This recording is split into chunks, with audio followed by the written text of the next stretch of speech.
When I did the transition, I came here to Europe. It was a very interesting practice for me because 10 years of my life is quite long. 10 years of being a monastic, it's really, I almost forgot about my life before. The only thing you have is the experience, is the stability, is the clarity of Dhamma that you've developed. And if you develop nothing, then you have nothing. But if you understand something and you can apply it, then it is amazing.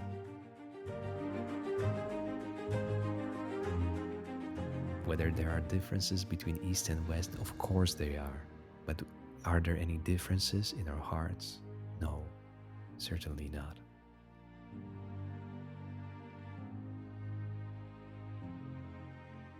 There are any number of reasons that people have come to spend extended time in Myanmar. Many have traveled to or lived in the country for recreational, touristic, economic, or humanitarian reasons. And yet, still others went for another quite specific reason, seeking out the profound spiritual wisdom rooted in this golden land. Myanmar has long been a sanctuary for meditation and Buddhist teachings, offering the opportunity for a practice that has transformed the lives of, by now, literally millions of people around the world. Today's guest has gone on one such journey, and their story is a testament to how Myanmar's spiritual traditions continue to ripple outward, touching hearts and minds in ways that are as universal as they are deeply personal.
My name is Sebastian. My second name is pronounced Copija in my mother tongue, which is Polish. I am originally from Poland, and happy to be here with you. Happy to be here with you as well. We last spoke to you when you were a Buddhist monk by the name of Pabasaro Bhikkhu. We spoke in person. That was before the military coup, before the pandemic. So, quite some time ago. Much has changed in the world and with all of our own individual lives and your life as well. And for those listeners who didn't hear your previous interview, I would definitely suggest they go and check it out. It's a very fascinating conversation about what compelled you to become a monk and learn meditation, as well as contrasting the monastic practice environments between Thailand and Myanmar, and going into the difference between the Thai forest tradition on one hand and more the Mahasi style and the environment in Burmese monasteries on the other. This interview, we're going to talk about how your own life and practice have evolved. You're no longer Pabasaro Bhikkhu, you're now Sebastian, and you're no longer hovering between Myanmar and Thailand. You're now back in Europe. And as I understand, you're also not merely a practitioner, but you're also moving into teaching. And so we'll get into all those areas of how your own life has shifted and transformed. Let's get into that right away. I guess the first big change is that you decided to disrobe. I believe that at the time that you were in robes, you felt that it was a not a light decision and one that you might be a monk for the rest of your life. So obviously something shifted there, as well as to move from Southeast Asia back to your home in Europe. So tell us about the background of those decisions. Sure, thank you. Well, the decision to go back to Europe was actually maturing for quite some time. So I was about to come back, and it was still the idea to come back as a monk back to Poland just when the COVID struck. So, this situation in the world, um, I decided to, well, I stayed throughout the COVID still in Asia. And during this time, many things changed with my family. My parents are getting very sick, and many things changed. And uh, eventually, I had a conversation with my teachers. What would be the best thing for me to do? What would be the most beneficial for my practice at this point? And they said that I can go two ways. I can continue with the Sangha, I can continue training younger monks, or I can go back to Europe and face all the challenges of the life here and try living as a lay Dhamma teacher here in Europe. And that's what I chose. That's what I've been doing for the last 1.5 years. Hmm. Right. So that describes a bit about why you decided to go back to Poland, especially with your family's health concerns. What about the decision to move from being, as you put it, a monastic to a lay Dhamma teacher? What drove that decision?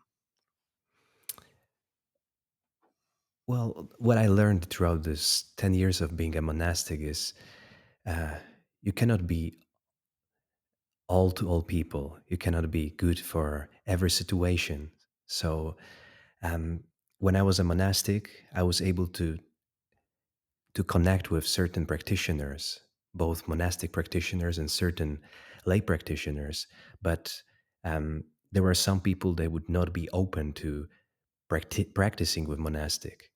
And now, when I'm not a monastic, what I see is that, yes, there are some people that would not be so open to learning from a non monastic, but then there's a huge amount of people who are actually more open seeing someone who's here, who's experiencing the day to day challenges that lay life um, is giving us, and to demonstrate the practice in this form that is just a different flavor and different thing.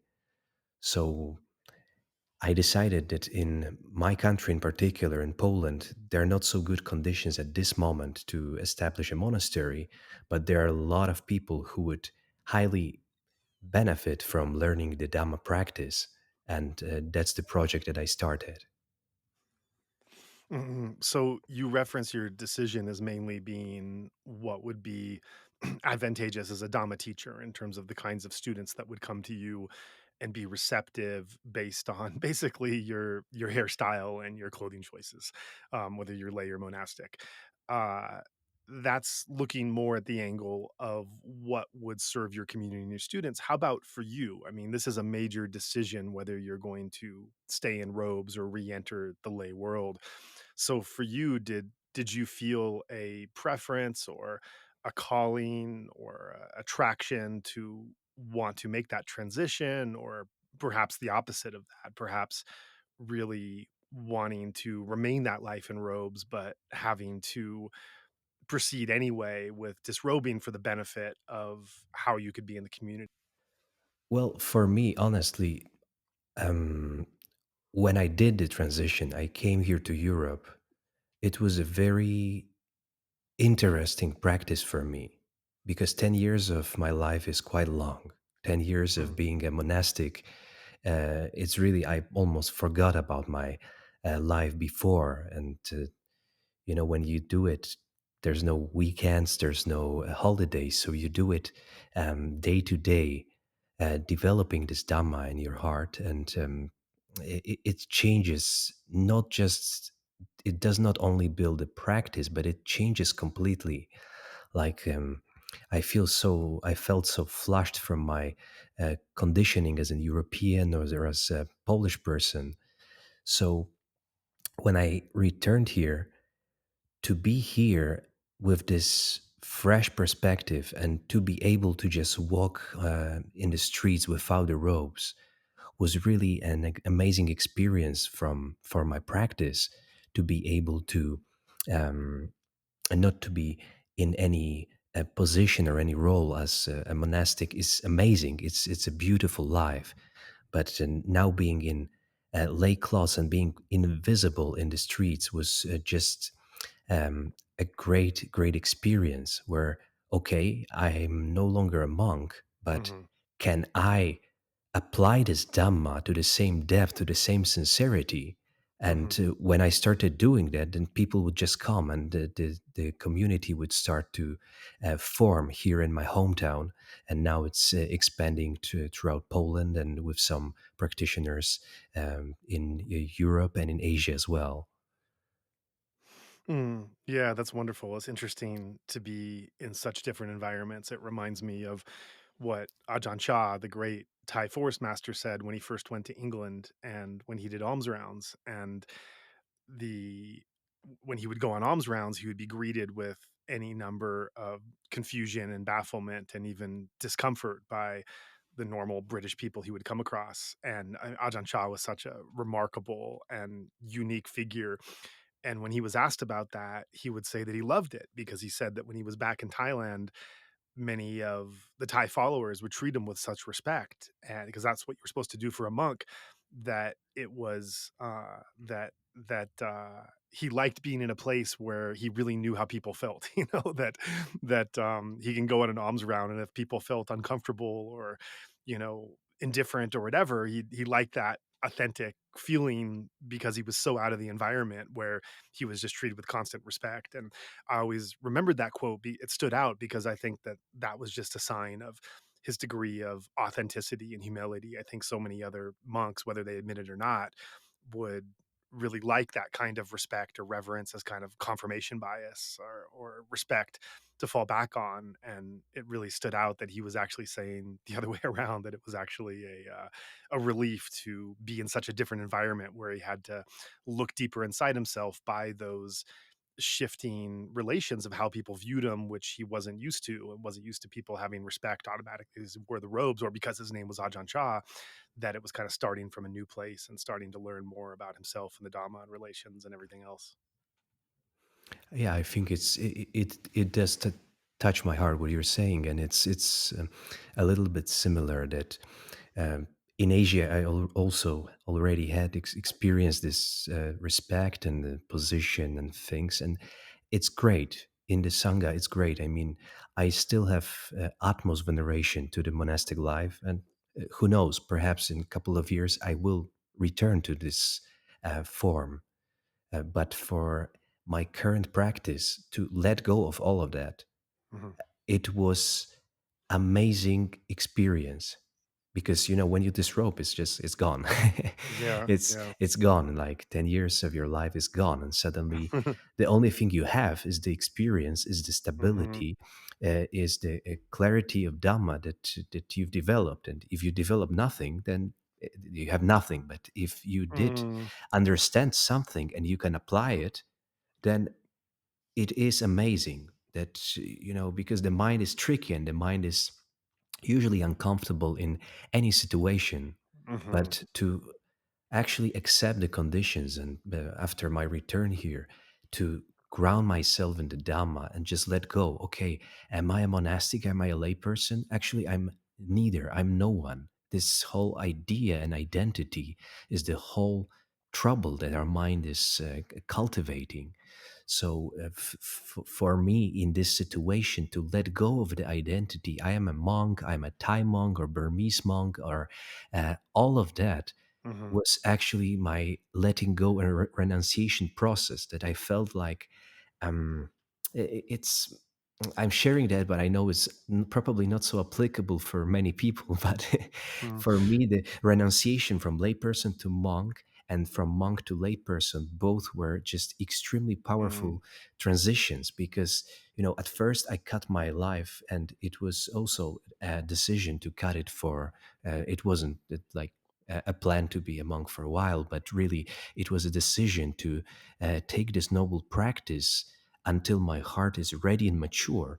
and then to um, to take the to disrobe and to return to lay life was really like another process of renunciation.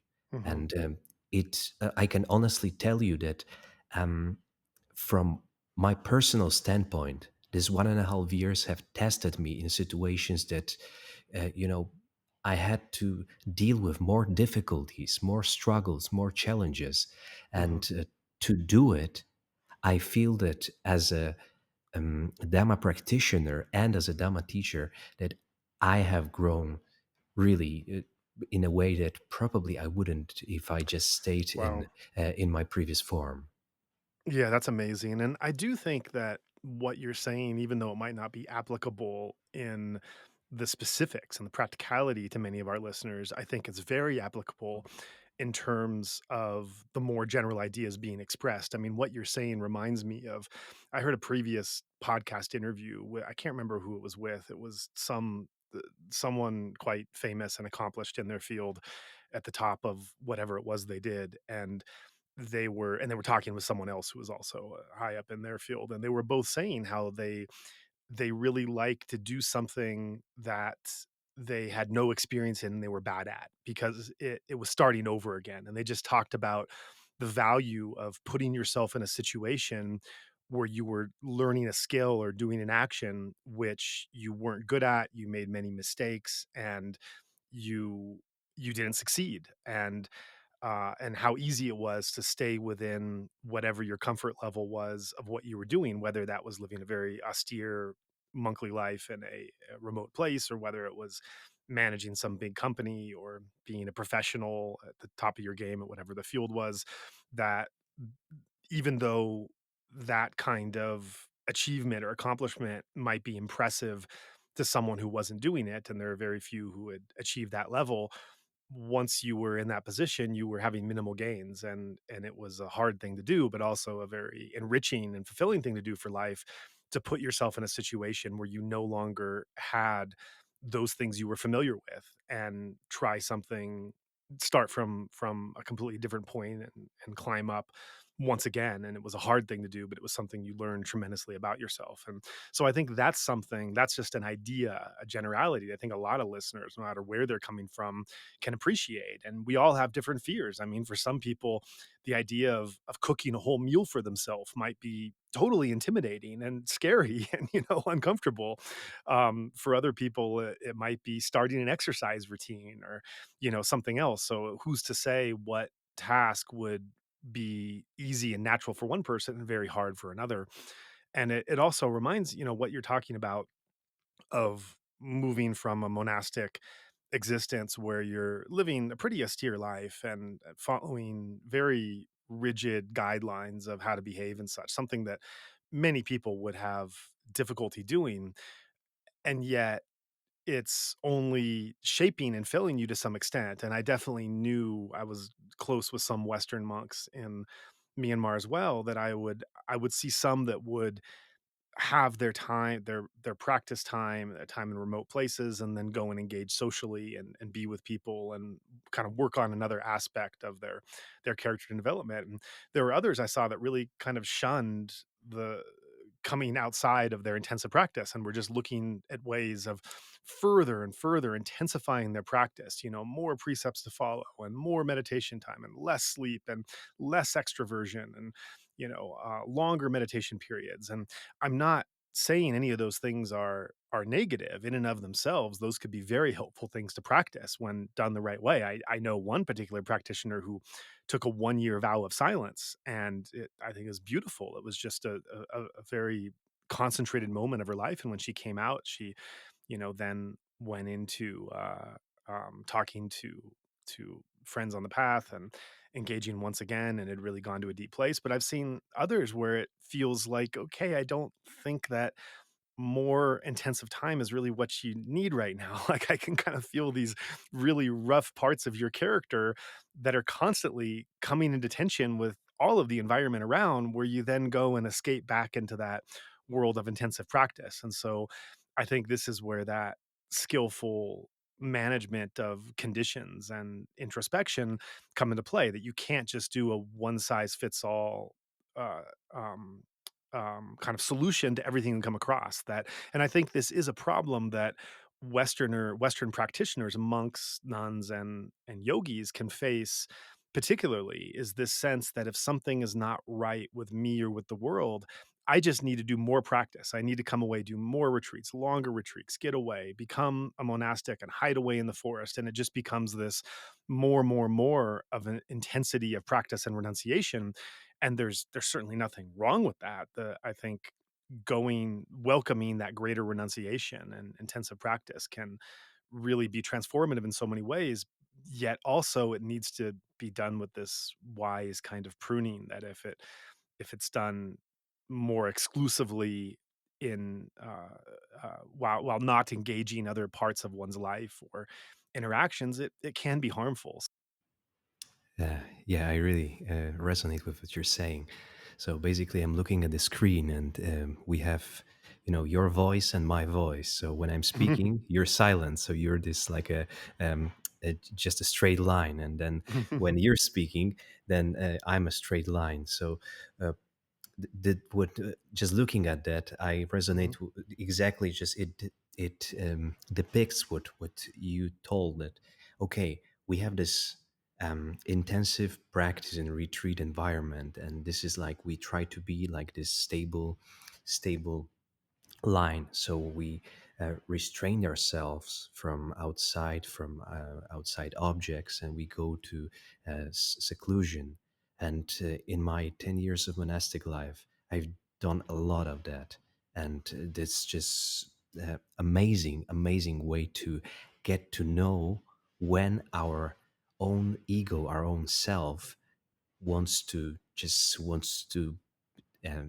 rebel against that. That doesn't like it. It doesn't want to conform to this peacefulness, to this silence, to this seclusion. So it is extremely important in the practice, but this is not the practice. This is not the whole practice. This is just a development of concentration. Let's say, but the truth is, and that's what I see is lacking in most of the retreats, or the teaching, especially teaching for lay people, is how to transition that. Because you go let's say you go to Myanmar, and you have Mahasi, you have Paok, you have Mogok, or you have many different meditation centers, and they teach you, or you have Goenka, and they teach you Vipassana. But Vipassana, in accordance with the Buddha's teaching, it needs to be practiced with every object of the six senses. It's Mhm, not just something you develop with this one technique. It's mhm, perfect. Everyone needs that. Everyone needs at least a couple of years of just repeating this technique of, observing the sensations, or observing the breath, or, doing slow walking meditation. All of those approaches are great, are mhm, really great to develop, to understand what mindfulness is, what concentration is, and to mhm, develop the foundation of insight. But the true insight has to be applied to our own situation. So let's say if you have some things from the past, and you just have those memories because you had something in your childhood, or when you were mhm. growing up, or if you have trouble with your partner, that's where you have to put the insight. Because if you're just Yeah, running away to the breath, it's okay yeah, temporarily, but mhm, you have to understand the impermanence, suffering, and non-self in those worldly conditions. That's the yeah. only thing. So for me, it's really like comparing this. Now is my voice is showing on the screen, and yours is flat. So for me, it's precisely that. I had a lot of flat line, and I have amazing, astounding teachers to really. Mm, I'm so grateful. I mhm, bow down every single day with gratitude to everything that I was able to learn as a monastic. But does it mean that my life changed, or my practice changed? Not really. What I'm doing right now is the objects changed, but the objects are just the objects of six senses. So for me, let's say if a thought arises, oh, why did you disrobe? You should have stayed. For me, this is mhm, an object. It's an object for Vipassana practice that I observe, I see the reactions, I let go, and I remain stable in my heart, confident mhm, in the Dhamma, not in the situation. The Mm-hmm. life situation is constantly changing, but if we apply the wisdom, then this is just so astounding, so astounding. And if right now, with, honestly, I still, my life is very secluded. Uh, just having my own apartment, I actually have sometimes more seclusion than in many monasteries. And many people don't understand that. But, uh, just having my own apartment where we don't have a schedule or this or that, I can Mm, design the practice based also on the projects that I'm doing. So I have mhm, almost daily meetings with different people, either online or face to face. But because I have my own apartment, it means I have designed a structure that is giving me stability to fulfill all those things. And, I have a phone, but I keep it switched off most of the time. So in this way, um, it's way easier for me to develop this seclusion here in Europe than in the changing conditions in Asia. And to apply that when I am face to face with people, to abide in the heart and to see the insight into non-self while abiding with objects, with people, this is the true depth of Dhamma.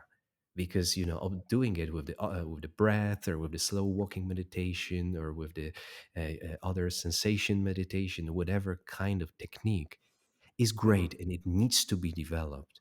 But to mhm, apply that when you are with real person, and to mm, remain with the peaceful and calm and transparent heart that sees the insight while you are face to face with an object, with a person. Or when I visit my parents and I know their struggles, because my father is now in hospital just at this moment, because he has a reoccurrence of his cancer. So today he had a mm, appointment to check when he's going to have the second surgery.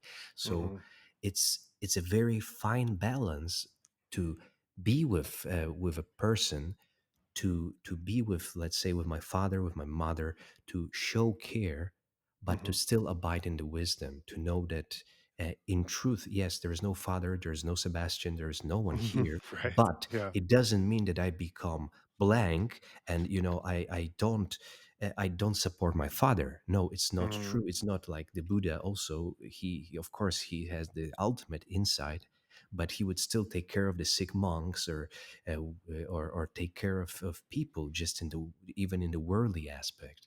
So for me, that's the practice that I try to do right now, that to connect with people, but in the strict with the purity and with the clarity of intention. So even I'm here 1.5 years, I don't go for any social things. I don't, go out and mhm, meet with such as like a social interactions like a normal layperson do. But I don't mhm, do it out of aversion. I just don't see any point in that. But I have mhm, a lot of interactions and a lot of friends. But just when we meet, we speak deeply. We speak from the heart, and mhm, I offer a space for the friends to really to have a deeper connection, because honestly I feel that is what most people really really lack these days. mhm, Most of the friends I speak with, they go to different therapies, and they have psychologists or psychotherapists or whatever sessions, just because they cannot do it in friendship. They don't have this mhm, openness and depth in the friendship to open different things and to be able to process their life. mhm, So what we are doing in our groups, in particular here locally, is we do a lot of formal practice, and mhm, every month we have retreats. So we invite practitioners. We go for 3 days. We just finished 10 days retreat, silent retreat, 10 days of practice. But outside of the retreat, we still meet weekly to share what is how we apply the practice, just with those objects. Let's say with the partner, with the job, with the someone who you meet at like driving a car, and in all those situations, we try to bring the insight into those situations, to because honestly, those practitioners, even though they don't practice so many years, Mhm. We applied a lot of effort, and I can send you some videos of their walking meditation, like Mahasi style, for example, Mhm. and it just touches my heart. They really, really apply a lot of effort, and they're doing quite well with the development of concentration. But what is the true maturity of their practice is that they start to apply this sincere observation in difficult situations when Mm. anger arises, when Mhm. greed arises. I had one practitioner who was tempted by a woman to to sleep with her, and she's right now in the process of divorce. And Mhm. just because the practitioner is sincere, he was able to just without a question say, no, I will not do it. This is against my heart, this is against the Dhamma. And he just said no. And for me, it was such a success for a practitioner who a year ago he knew nothing about the Buddha's Hmm. teaching and the Dhamma, and now he is. It's not because he knows the five precepts, because we also practice that, but because could see the intention in his heart and see this is not pure. This is going to Mm. bring suffering to myself and to this Mhm. woman and to several other people. So he decided that he will remain faithful, and it was just such a great example of a practitioner who is grounded in his heart, in his sincerity, and is applying Dhamma not just in the technique, but in his daily situations and daily life. What I'm thinking now is kind of the brief and recent history of bringing mindfulness meditation from its origins in Asia to the West, and how largely that happened in the form of the intensive course. That those practitioners that were trying and teachers that were trying to bring the wisdom and the insight from these practices over there, that were so embedded in society and so holistic in terms of how I mean the sangha, monastics, and so many parts of a grounded society based on these teachings. How do you bring this to really new fertile soil?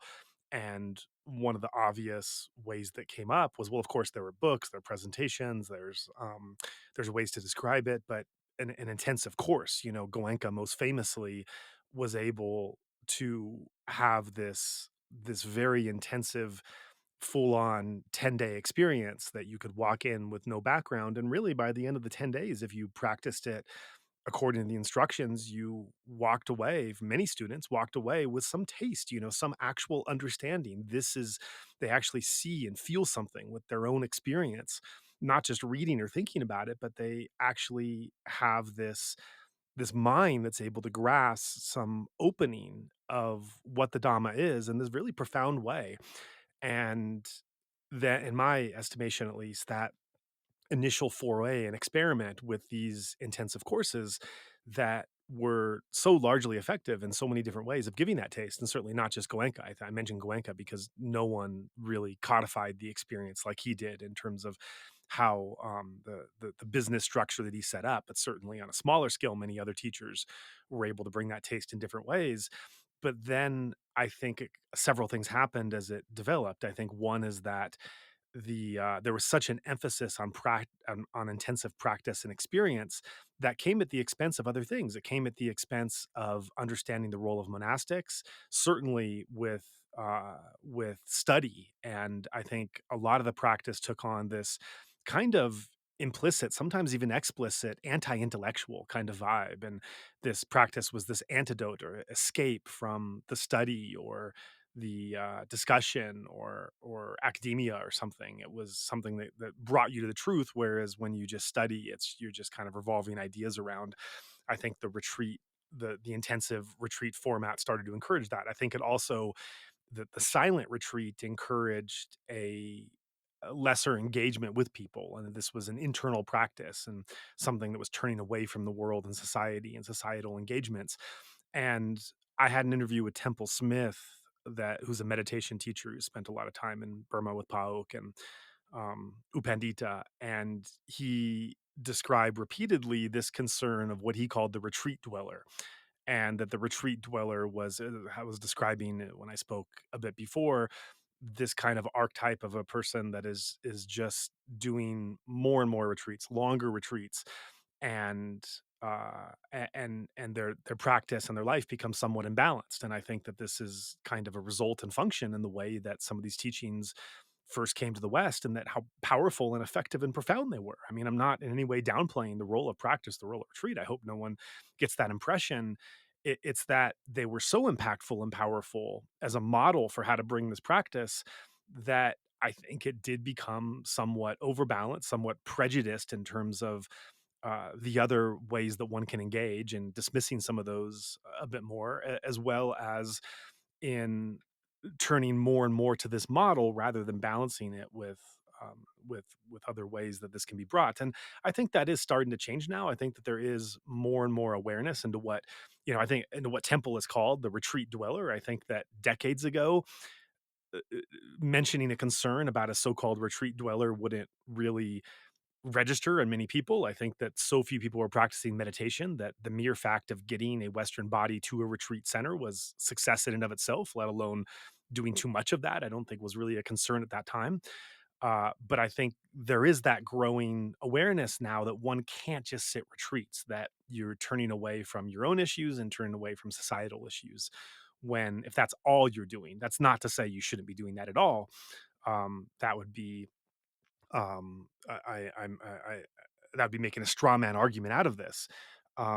But the other thing I want to mention with what you said that fits into this is that you're talking about the role of community in that. And I know that you're someone who does a lot of intensive silent practice. So you're not an extroverted type of individual who always needs to be interacting and talking with people. You spend a lot of time solitary in your own practice, and yet you also see the value in those connections. You see the value in those communications. And what you reference that some of the people you're talking about are going to therapy and they're not quite getting out of it.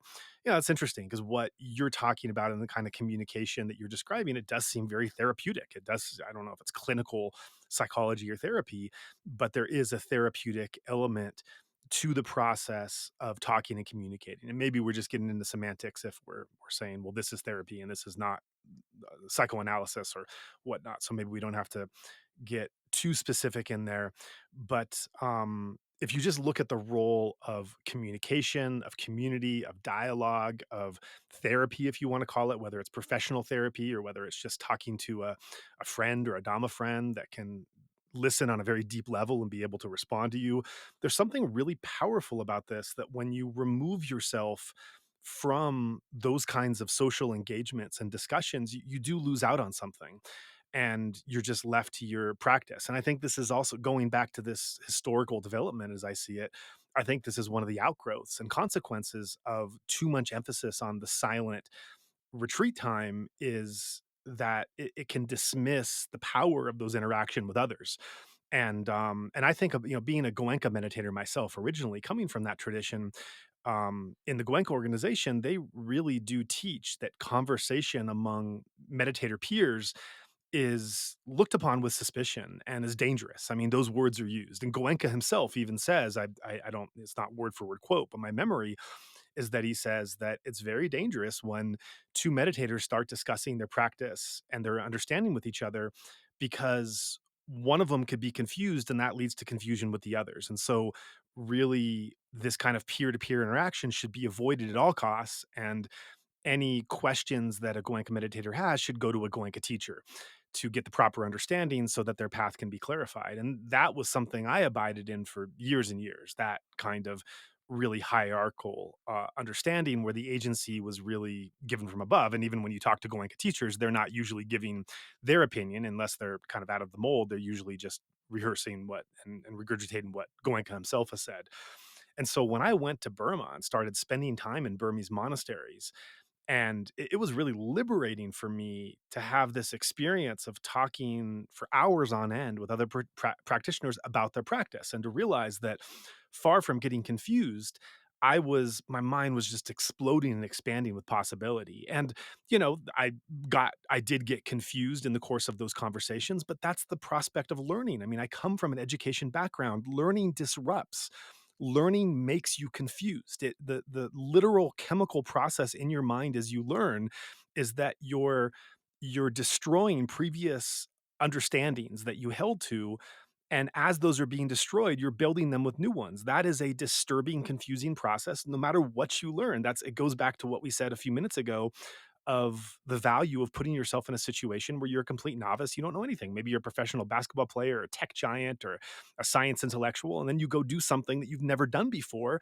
You're going to look foolish. You're going to look bad because it's a confusing, disturbing process. And so some of those conversations were, yes, I mean, they challenged things and made me uncomfortable, but the growth I had from that, and I still remember that when I was still very much an adherent to the Goenka model, listening to Ajahn Brahm in a discourse, the British monk in the Thai forest tradition, who's in Thailand for those, or sorry, who's in Perth, Australia, for those who aren't familiar with him.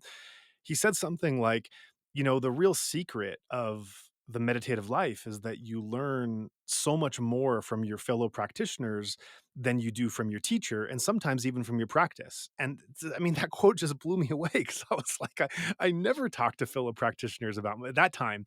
I never talked to fellow practitioners about the practice. That's what I'm not supposed to do. So I just think that this ability of discussion is so powerful. I mean, that's what this podcast platform is. That's what this podcast platform is built off of my background as a trainer.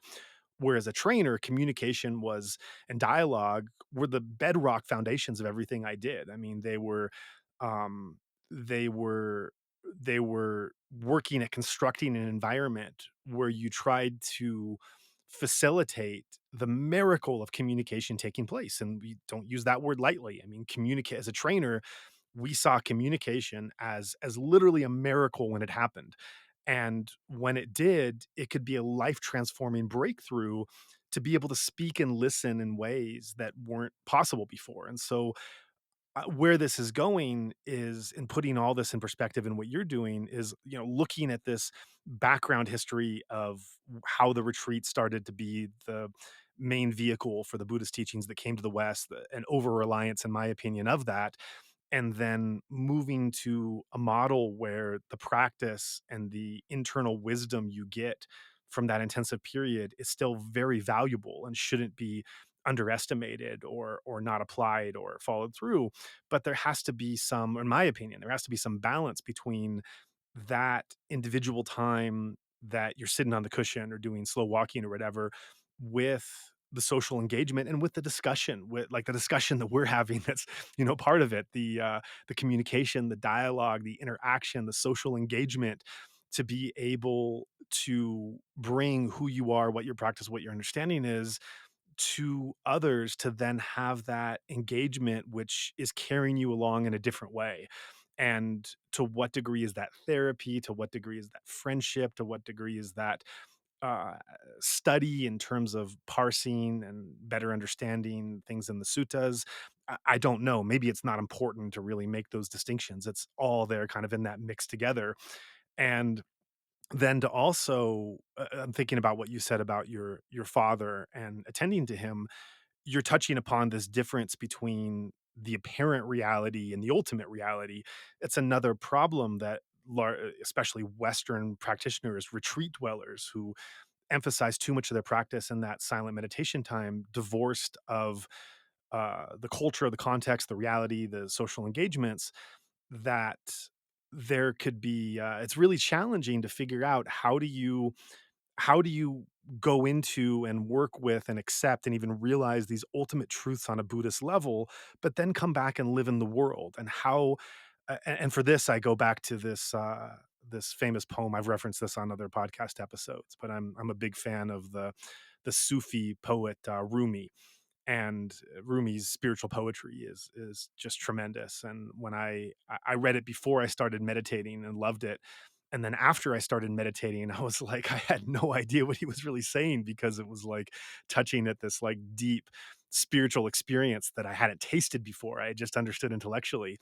One of the things that Rumi said that I really love in terms of what it means for my practice is that you have to tend both shops. You have to be a shop owner that's tending both shops. You can't let one fall into disarray. and you have your shop of tending to the ultimate truth and the realization and the release of the end of suffering and the lack of the egolessness of everything and all of that, which is a very also disturbing and upsetting reality for the kind of conventional world we live in. And yet we also have to accept the the social and conventional realities, the apparent reality of I am a man, I am an American, I am a layperson, um I have these kind of family members and I inhabit this body. And to attend to that, this is I am bringing up so many more social issues like racism, for example, that those who abide in that ultimate reality will say there is no racism because there is no race, there is no black and white. These are all things that melt away in the experience of the ultimate reality. But then you go back to the world, and at least in America, you find enormous social inequalities and the real existence of racism, maybe even discriminatory attitudes within the mind of the practitioner who is claiming all these ultimate reality realizations.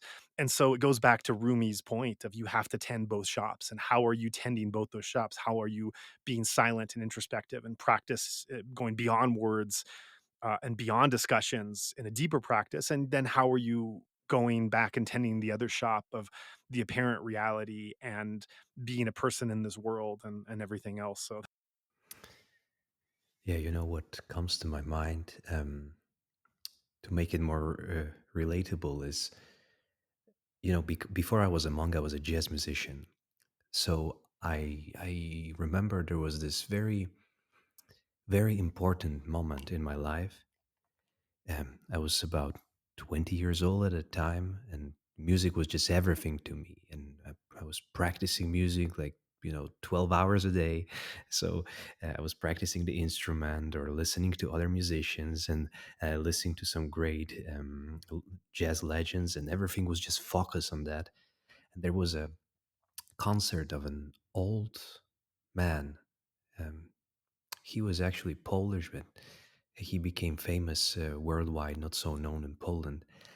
And this was a very small concert, maybe 50, 60 people in a kind of a um, very special place, like a um, basement jazz club. It was just so amazing. The way it touched me was, at that time, I was practicing meditation for about 6 years. So I was starting to get a hold of what this meditation is about. And it was the period of time that my intentions were transitioning from, okay, the music is most important, to there is something more important. And that evening was just that, because there was this old guy and he comes and he could just see he's a very grumpy man and not so happy with his life. And then he sits in front of the piano. He prepares everything, and the moment he's just ready, he's just about to play, you see this joy just flowing from his eyes, and he turns like this old grumpy guy turns into a joyful 3-year-old child. And for me, that was a moment that was just, this was, let's say, the origin of my strong monastic aspiration in that moment, that I saw this joy. But then for 1 hour, it was an amazing, amazing concert. But what I was focusing more is his emotion, not the music. And when he finished, I noticed that he suddenly became again this grumpy old guy. And that was like a thunder shock to me. Just, okay, I don't want to go in this route, because I could see that getting more into jazz music gave me, yes, it gave me certain awareness, certain being in the present moment, but at the same time it was creating aversion to other objects. So I was not so into speaking with people, because it was more boring than just playing music, especially just going for a jam session. So everything else was inferior. So having this contrast of superior or inferior, or like dislike, now, from the perspective of the Dhamma, I could see how the plausible object was actually creating a lot of very subtle aversion, and just this focus on one thing in my life was creating this subtle aversion to other things. So I think we can resonate with this retreat approach with this. It's a bit similar. If you're only in retreat and only in silence and only in the secluded silent practice, then it is a little bit similar, because you will probably, if you're not very, very careful, start to develop certain aversion to sounds, to a lot of people, to different other social situations. And it can be okay if you're a monastic. If you're a monastic and you just want to stay in the forest for the whole of your life, and hopefully, if that retreat environment brings you insight and brings you freedom, so you are actually getting enlightened in this environment, you can stay there. It's no problem. But what we would do as the sangha when I was still a monastic, we would actually look for people for monks who are in seclusion for 10, 20 years, and we would encourage them to go out and give them tools how to practice when they go out, and that would bring amazing depth of experience for them. And but the opposite, if we saw some people who are too engaged, we would encourage them to do more retreats, to let go of their duties if they were abbots, or they had different duties in the sangha. We would encourage them to look deeper within, to ground themselves before they continue with their duties. So it's all about balance. But for us here in the West, my experience was, in particular, with lay people when I was in Myanmar, because that's honestly, there's more practitioners coming to Myanmar than to Thailand, like the lay practitioners wanting to learn vipassana meditation. So my experience was that people would just go straight from their lives, and then when they want to do 3 months silent retreat, but they have no transition process. They haven't really digested why they are, why are they there, what it has happened in their life, whether they're really there out of pure intentions or they're just running away from their lives. Do they have any unprocessed uh, um, um, intentions, or unprocessed emotions that happen because, let's say, they got divorced or someone died, or some things happen, some big things happen, and they actually, more than this practice, first they need to speak with someone.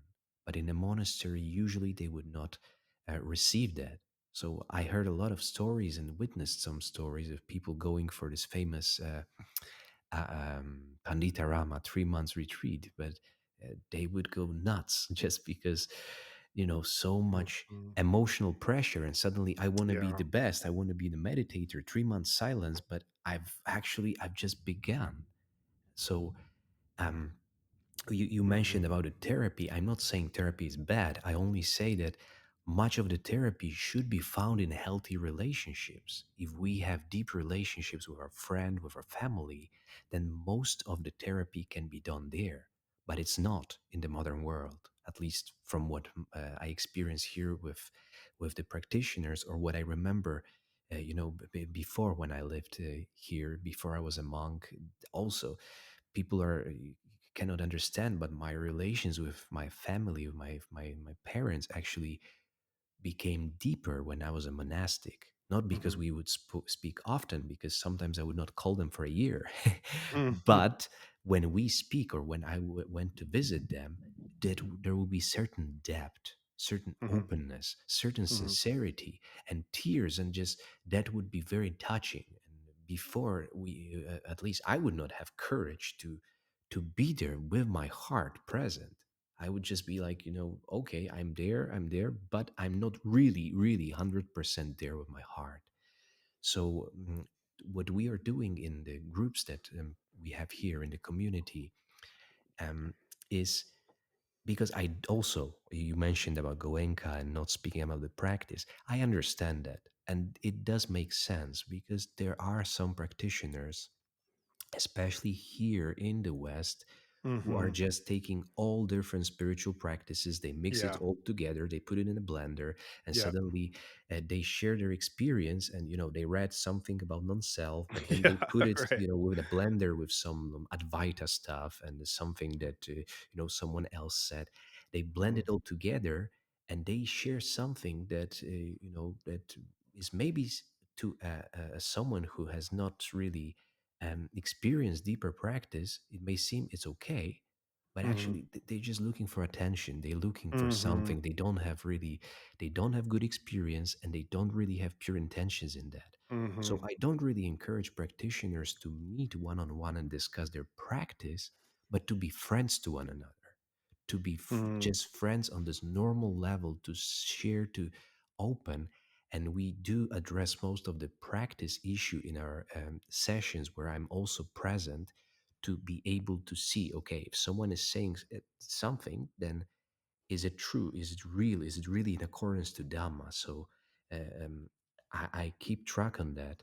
And if it is true, if it is in accordance to Dhamma, then my only role is to say, okay, if you take the 3 steps forward and 2 steps left, then you'll experience something deeper. So that's my role. But if someone is mixing something and creating some ideas and delusion, then and I try, then I will just gently try to gently try to explain that, or show where the trouble lies. And it's even better learning process for all the practitioners, because the practice is about letting go of our ideas, of our views. So if we can identify a wrong view, it's perfect learning opportunity for all practitioners. So that's what we try to do in the group environment, the community. We and we open completely free floor to share the practice, whatever practitioner who is what they see in their sitting, walking, what they see in their daily life, what they see in their emotion. But Mhm. we aligned it to the Dhamma. We don't allow that to just go bang to some Mhm. kind of new creation, but we all the time return to the roots of the traditional teaching. So how your situation aligns, what kind of intentions, if you have Mhm. an issue, what kind of intentions do you see? So that's how I help the practitioners to ground themselves in concentration and mindfulness. So if they have a huge issue in their life, they can return to what is most relevant, meaning their hearts, seeing their reactions, seeing suffering, and then we can process those all together and let go. So there's opportunity to cultivate forgiveness. Like I have one practitioner who had terrible childhood, and she was physically abused, not sexually but physically. She was beaten by her mother. Mhm. So we've been working for 6 months. Yes, she can do amazing vipassana in her walking meditation and sitting meditation, but Mhm. this is a trouble. This is like a Mhm. thorn in her heart. So Mhm. we are working already 6 months for her to forgive her mother, because there's certain aversion to to what happened. And Mhm. this is a very tricky situation, because if you have a trauma, if you've been hurt, if someone did something wrong to you, it's very easy to look at the other side and put the finger like, oh, they did something wrong. Oh, Mhm. she did this, she did this. It's her fault. It's her fault. And it's very difficult for us to see, okay, but how about you? Because that person will be responsible by their own karma. But how about you? And can you forgive? Because even though you're not living with that person, you're still carrying those emotions throughout your life. So we're bringing the vipassana into this situation. And recently she had a breakthrough to really go deeper in her forgiveness, to cry and open her heart and just really forgive her mother, forgive herself, Mhm. for her, all those years of just those thoughts and this version. And this is a trap. It's a Mhm. very, very difficult trap of samsara. When things don't work well, we fall into certain reactions, and those reactions cultivate um, a certain conditioning. So then we start to relate to other people in similar manner, and that's how people get different, um, not so straight character personalities. But with the Dhamma, if we have the rooting and grounding and concentration, suddenly it's like we have this everything leveled up, and we can see all those ups and downs and everything that sticks out. So the true practice begins not just by developing concentration in those formal settings, but to trim whatever is, is if we look like a tall tree that is just perfectly straight and just so straight and upright and perfect, but there are some bushes and branches that just go to the left and to the right. So our job is to trim those things that are not pure, that are not uh, conducive to the practice, and they're hurting our heart. So that's precisely how we need to learn how to look sincerely and deeply in our life. And that's what I learned from the practice as a monastic, is to bring the practice from the sitting. I had periods of 12, 14 hours sitting, and I was addicted to sitting meditation. Hmm. And there was a period of time I thought I will never again speak with people. I Hmm. remember my teacher would come to me, and I ignored him because Hmm. I was so calm, and so it was just no movement. It was just perfect. The Hmm. sitting was just so perfect that I could see the people outside just as so moving, and they have so many emotions. They're so unstable, and I don't want to deal with that. But Hmm. it took me a couple of months of this how you call it, retreat mode or Hmm. whatever. It took me a couple of months to see, oh, but when I open my eyes, is my heart pure towards my teacher, towards my monastic brothers, Hmm. towards other people? And I see, well, I can close my eyes and get into that purity very easily, but Right. I have to cultivate it also outside. And that opened up for me the different dimension of the practice. This Hmm. is really hard, this is difficult, but that's the real Dhamma. And for me, there's nothing more amazing than being able to bring this Dhamma practice Yeah. into more and more areas of our life. Because, if I'm afraid to, let's say, if I'm afraid of disrobing, then, well, there's something wrong with in my mind. But if Hmm. I'm not afraid because I've done it and I'm here and I'm okay because I can see it in my heart, then I get stronger and get more Yeah. confident with the Dhamma. And if I can, of course, all of that is applicable if we have a lot of this formal practice, right? But afterwards, we have to test it. And that's what the Buddha encouraged. While once we experience the Dhamma, when we experience the insight into impermanent suffering and non-self, well, we have to test it with as many objects as possible. So it doesn't matter the situation. We always test it. That's the famous conversation. This was this conversation between two arahants, and they came, and one asked one another, like, okay, so uh, what does a person do? How does one practice? And he says, oh, you observe the six sense objects and six sense doors and six sense consciousnesses and six sense feelings, and you observe the impermanent suffering and non-self in those things. So you basically observe impermanent suffering in the whole wide world. But they said, okay, but if you enter the stream, you're a sotapanna, so you experience nibbana for the first life. What do you do to go deeper? So he said, you observe the six sense objects, six sense doors, and six sense consciousnesses, and six sense contacts, and six sense feelings, and you observe it to see impermanence, suffering, and non-self. Okay, but then what happens? Well, you get to the second stage of enlightenment if you do it deeper, and then the third and the fourth. But he asked, okay, but what an arahant needs to do? And he said, well, he's still doing the same thing. He's observing the six sense objects, six sense doors, six sense consciousnesses, and six sense feelings, and observes impermanence, suffering, and non-self. But why? Well, why does Arahant have to do it? Like, he's purified, he's free. Well, he has to do it to develop the insight with as many objects as possible, to see Nibbana in all the objects, to penetrate everything by wisdom. So that's just amazing simplification of the practice for all of us that comes directly from the Buddha. Yeah, brings up a lot of thought about one's own personal life and practice and proceeding on the path. And I want to get into your life with making that transition.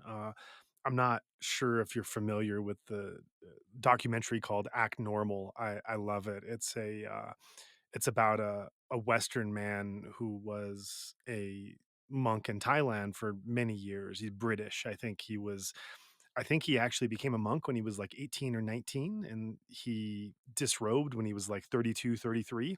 So really like his formative years as he went from adolescence to adulthood was as a monk.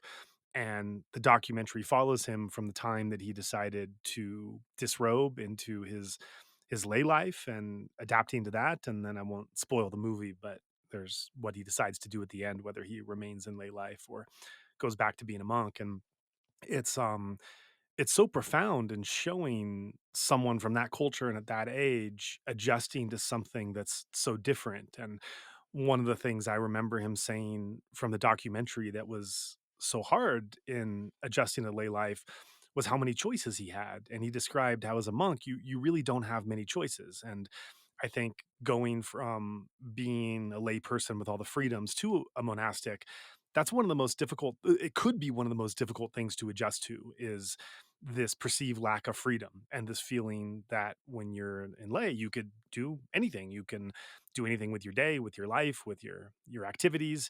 And as a monk, everything is so regimented in terms of what you do, when you do it, even what you eat.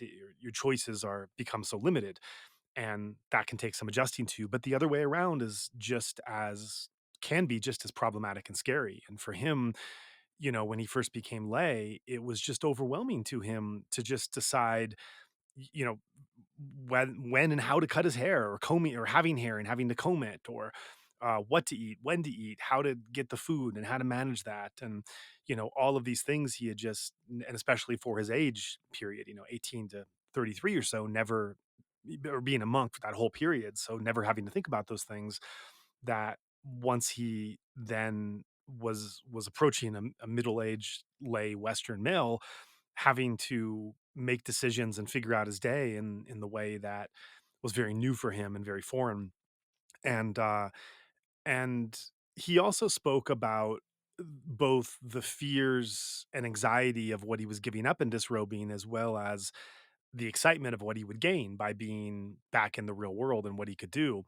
And one of the reasons why he ultimately decided to disrobe at the start of the where the documentary picks off is he felt that there were some experiences as a lay person that he wasn't having, and that were um he was separated from. And he felt that a fear started to develop that there was a certain part of his development in the real that the real world could present that the monastic life just couldn't offer him, and he really needed to go back and taste those things, not so much as a craving to fulfill, but more as something he felt was missing in his development, that he started to fear that if he stayed on this monk path forever without taking that taste at that moment, that he simply wouldn't get in his development, that the monk life wasn't giving to him. And that was what propelled him to do that. I remember one Burmese monk saying, when I asked him what he missed most about being a layperson, he was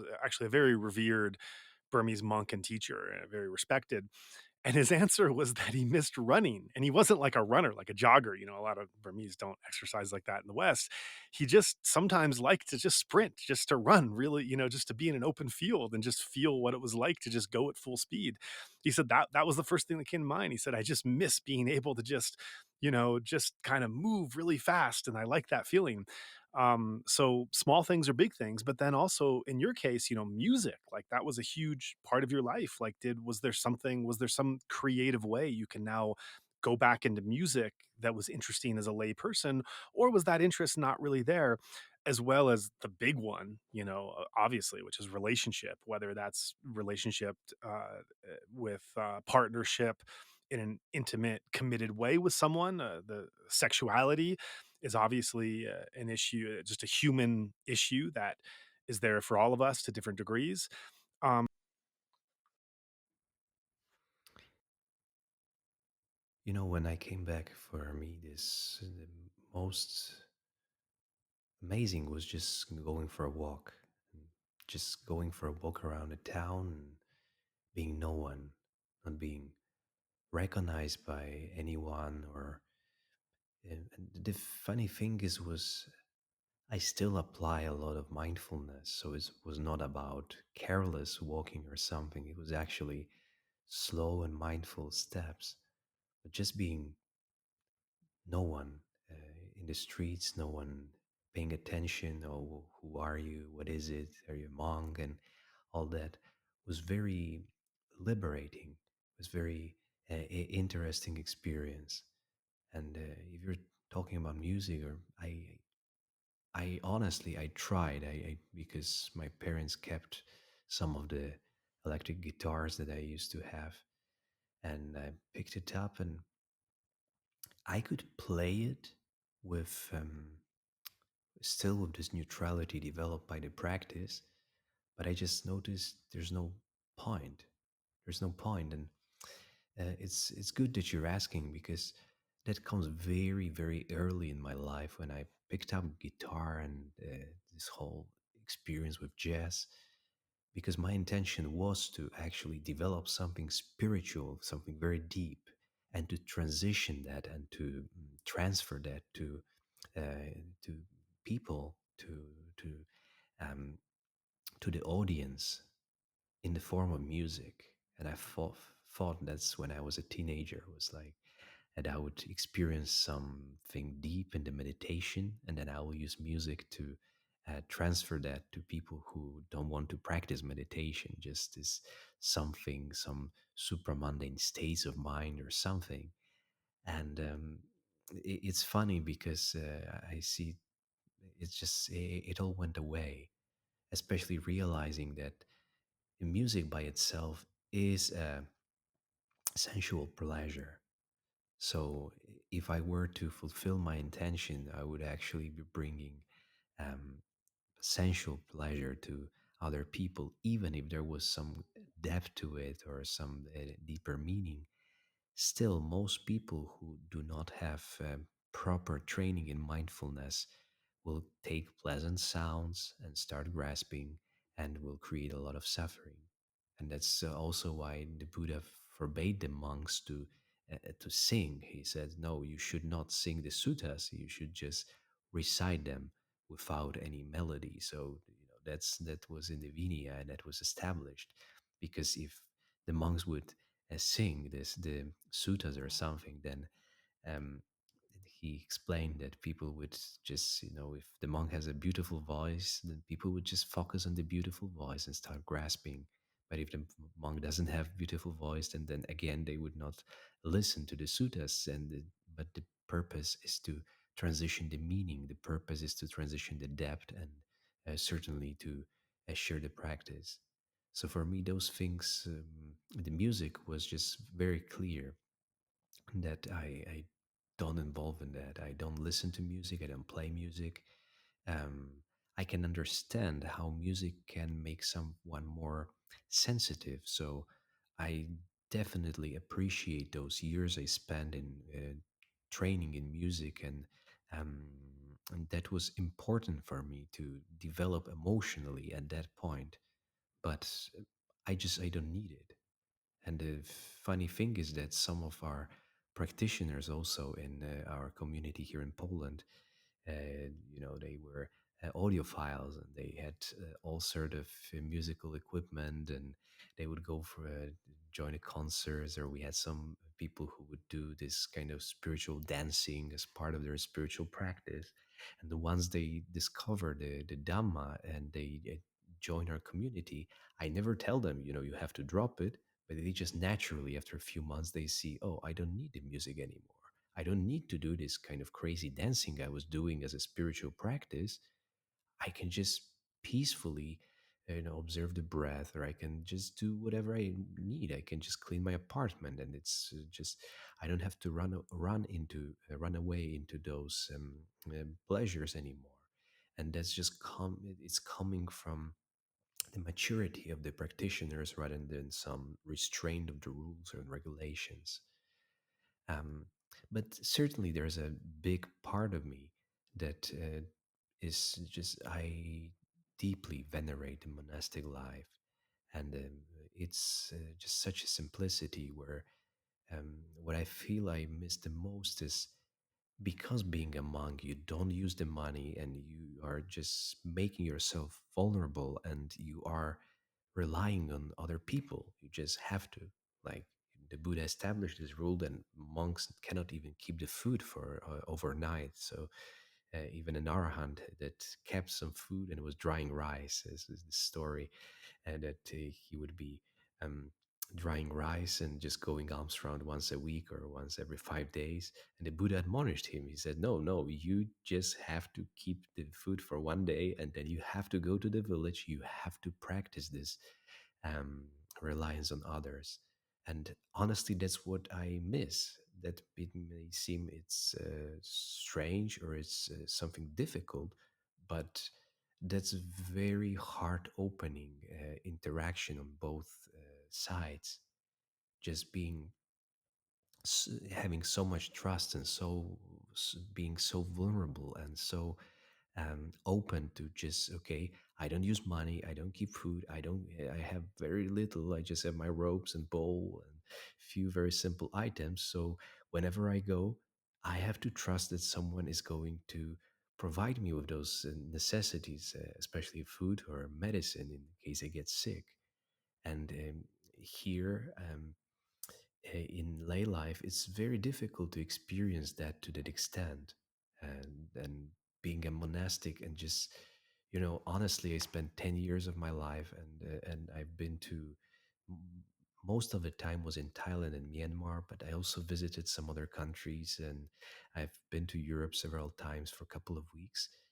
And there was not even a single day where I would be hungry, where I didn't have anything to eat.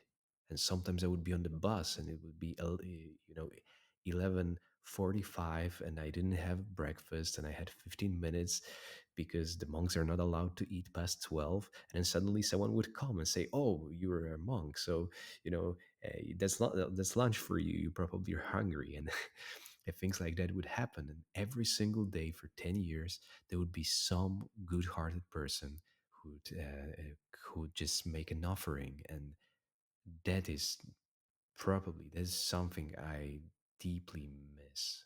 Just this complete trust and complete reliance on people's goodness. Because I do believe people have a lot of goodness in their heart. And I also know that, this monastic form is like a heart opener that probably people would not approach me if I was a lay person, or even if people know that I'm a lay Dhamma teacher. No one would come and just offer me lunch like that in this situation with so much humility, with so much heart, with so much compassion. So those are the things that I deeply, deeply miss. How about the transition itself? Was there some awkwardness or some discomfort in having to adjust to new rhythms, or was there any part of lay life that you, on the other hand, kind of opened up to and appreciated that you could now do something that your road prevented? Mhm. My health was not so good at that point. So when I came here and I could do more exercise, just like you mentioned, this monk and running. So right now I'm keeping a consistent schedule of exercise, and that was also a quite interesting experience to be mindful of the movement, be very concentrated when I'm at the gym and I'm surrounded by people who are just, the, most of them, they just put the headphones and they forget about what's happening, and they try to just um, be not so aware of everything. Just they want the time to pass and they want to sweat and they want to leave. Whereas I would just do what I was doing as a monk, meaning practicing mindfulness. But now I'm at a gym. I'm weightlifting and I'm doing things like that. And for the practice to be present with me in those moments, I was just even more amazed by the Dhamma, that there's no boundaries for where the Dhamma can be practiced and how it can support the heart. So, one of the things that really defines being a Buddhist monastic is celibacy, not and celibacy defined not just as not engaging in sexual relations, but also really just closing off that kind of romantic or intimate partnership with a significant other. And so, as far as you're comfortable, I wonder how that opportunity has played a role, if any, for you. The possibility that you can connect with a significant other in a way that you couldn't as a monk, even going, and of course not just it should be obvious I'm not referring to just in the physical way, but in the way of connecting with a deeper vulnerability and intimacy with one particular person, not just peers and practitioners and such, but one particular person, in being able to explore. Because as many people have commented, you get things from a relationship and from a partner that are really irreplaceable, that from any other kind of relationship, or even navigating as a single person in the world, that can teach you things and tell you things about yourself and get insights into yourself really in a pretty profound way when you're that close with someone. So as far as you're comfortable, I wonder if you could share what your interest or experience has been in wanting to open up to that aspect of life, or if that hasn't been present so much. Mhm. Sure. Basically, I did start a relationship, and it's also something new to me because previously, before I was a monk, all my partners were very much against or very skeptical about the practice. So even a practice for about 9 or 10 years before I was a monastic, then there was always this friction. Like my practice would be a friction in the relationship. And right now, I have a partner who is very dedicated, keeping 3, 4 hours of consistent daily practice, and it's it's very different dynamics because it's more like um, there is this romantic um, ingredient, but there's also an ingredient of a deep friendship, really someone that I can open up with all the struggles and challenges that I'm facing, because of course there's always the aspect of dukkha in life. So to have someone that is there by my side, just like before I had my teacher or my monastic brothers, so I had this as support. I had someone that I was completely 100% open about everything that is happening without any coloration, without any hiding. And that complete openness is really important in our life. So what I was cultivating in the Sangha, this complete openness and practice of remorse to share if I do something wrong, or if something um, unwholesome arises even in my mind, to have someone to share it, to practice, it's very very helpful. So currently with my partner, we established something like that, that we take ourselves first and foremost as spiritual friends, like this deep, sincere friends in the practice, and then we have the relationship that is kind of, it's there, it's there. We are in a relationship, and of course, but we have our primary intentions. So to demonstrate, like, actually, we are going to Asia in 2 months to spend 2 3 months in the monasteries and to visit my monastic brothers and teachers. And we both discussed that going to Asia for her as a practitioner, I told her that it's possible she would not want to go back, that she would want to ordain, and maybe even ordain for life. And from for us on both sides, we have full acceptance that the practice or the Dhamma is the priority. So right now we are in relationship and we are helping and supporting one another in the present condition. But what happens in a couple of months if one of us has this strong intention, this pure intention to devote their lives to the Buddha Sasana, then we both have complete acceptance and complete support, and that's how we operate in a relationship.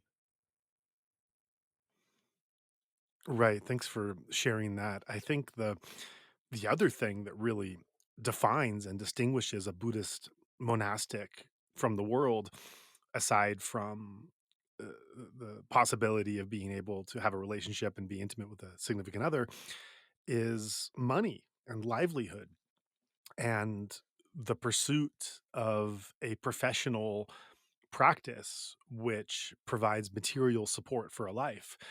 You haven't touched money for 10 years. You know, as you mentioned, for 10 years, you lived off the generosity of others. You didn't store things, you lived simply, you didn't have a lot of possessions.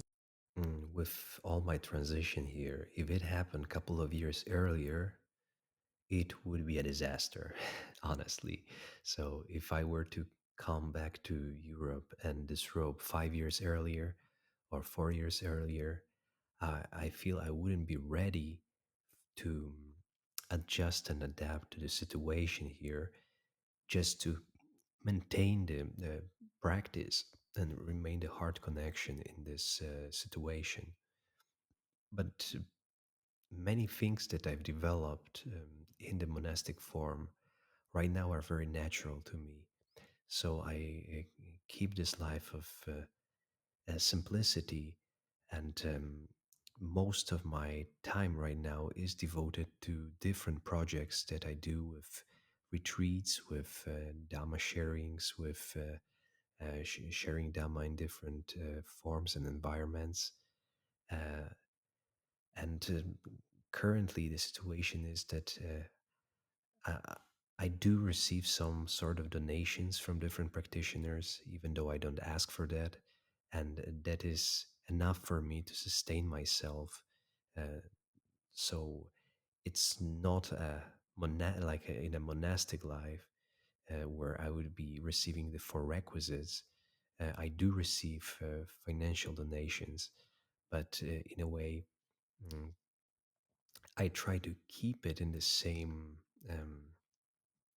with the same intentions to in my heart to see, still feel it, uh, how amazing that there's so much generosity on the practitioner's side um, that is allowing me to live here in Europe, and thanks to that we all can practice together and create a community of practitioners and allow this Dhamma to spread here in this new um, form and in this new region. That's great to hear. I think that segues really well into asking about what you're doing, what, how you're teaching the Dhamma. What we talked about, how historically the Dhamma came over largely in these intensive courses, and I see this new generation of teachers being so much more creative and out of the box and thinking, and refining and thinking about how to make adjustments in the delivery of these teachings. I think that also has to be recognized that we're all standing on the shoulders of giants in terms of the past teachers who have done the really hard work, or we could just now refine what they've done and look at making these adjustments. But if you can talk about your website, and refer people to that or the Facebook page, and talk about the courses and the offerings or the tutoring, however you'd like to call it, that you're doing that is bringing out this information and how that's going, what form it's taking. Mm, thank you. Um, what we developed as a introduction for new practitioners is a 6 weeks course. So it is like a retreat, but it's a retreat in your own home. So each week we meet for a weekly session and receive a certain homework to be performed during the next week. So that it may seem like, okay, if you go for a 3 days or 5 days or 10 days retreat, it's going to be deeper. And perhaps yes, But what we are doing is more stable because we are building different blocks. It's uh, that are being incorporated in people's lives. So even if they start with a little bit of sitting practice, like we start with 15 minutes morning and evening, and then we build it up to 1 hour morning and evening. So then if they do it gradually, it's not that difficult. It becomes more natural, and they are eager to increase the time of their practice just because they see the benefits, they see how helpful it is. And apart from this formal practice, we have a whole array of tools that are being shared, also in form of homeworks to practice generosity, to practice kindness, to practice mindfulness of our own inner judgments in the relations, so we can identify what kind of things are happening in our mind. um, and that more holistic approach to mindfulness practice is what we've been talking uh, in this podcast, to allow people to incorporate the Dhamma in their life, but then they have a weekly meeting to come back and to share their experience. So first we have those 6 weeks course to introduce the new people, and then we have normal weekly Dhamma sharing groups for our old practitioners who are already familiar with the tools, who are already trying to align their intentions with the Dhamma practice, who are already practicing generosity, kindness, morality, and concentration inside. So all this package, when we come together, is building a very family-like feeling in the community, because just like the monastics, the monastics is monastic is a person who is individual and self-reliant, but even a monastic needs support. He needs friends, he needs a teacher, or he needs a kalyanamita, a wise friend who he will have either as an example or as a mirror, to have this mirror in social relations. And for lay people, it's even more important that we need to somehow fit the practice, like that we are not isolating ourselves totally. So what we see is people who are really into Dhamma practice, they don't, maybe not always, but often they don't want to do, like they don't want to involve in the social things like drinking and partying. They more and more are going into the side of renunciation, but it's still, there's the hole to be filled with connections that are wholesome, skillful, and deep. So that's what we form as a community, to encourage people to learn how to transition those social interactions in the purity of Dhamma.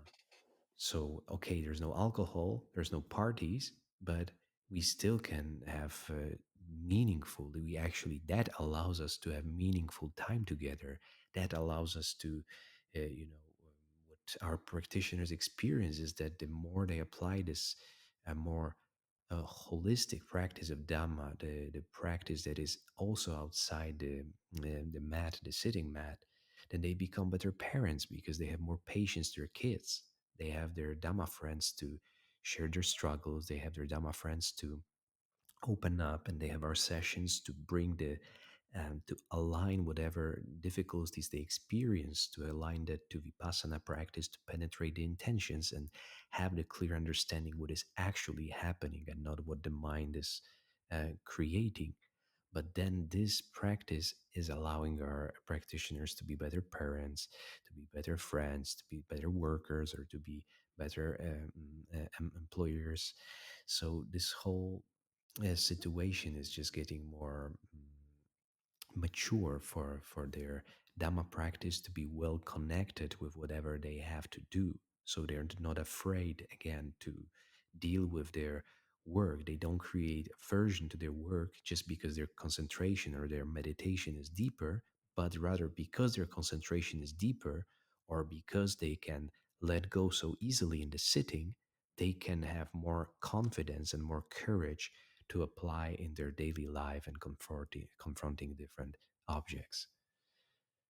Apart from that, apart from this new groups that we welcome everyone for this 6 week course and this ongoing groups for our old practitioners, we also have currently once a month we have on-site retreats here in Poland. So everyone who is interested, we will have retreats both in English and Polish. We have a very nice meditation center that is also very affordable for the practitioners. So we have a place that is very secluded in the mountains and is just very conducive and very suitable for this kind of retreat environment. And that's another step into the deepening of the practice. That's great to hear.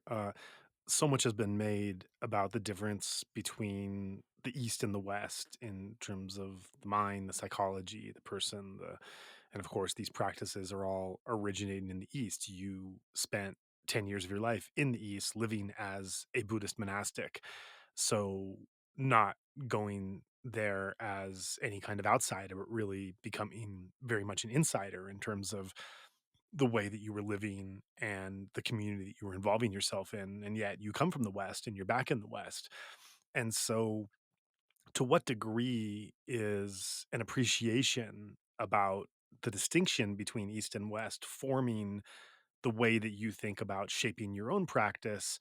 Or, on the other hand, to what degree are you feeling that mind is mind and the same basic path illuminates no matter where you come from, and it's just a general path and practice to follow? But in what ways are you finding East and West, whatever that means to you, something that you're taking into mind as you shape what you're doing? And to what degree are you letting that fall away and seeing more of a universality?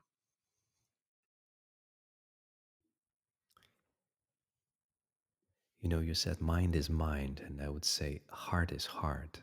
So at the heart level, it's totally irrelevant. But at the mind level, there are distinctions. So the mind and its conditionings is what differentiates not only East or West, but even different countries. Like we in Poland, we're probably we have different, like people in general have different character and personality. Let's say an American or a German or a Russian uh, or a Spanish person. So those differences come on the mind level, the condition level, but at the heart level, it's totally irrelevant. So currently we have this new group, international group in English language, and half of the group is Indian. So we have people from Western countries, from Ireland, England, Germany, Ukraine, Poland, but we have half of the group is Indian from India.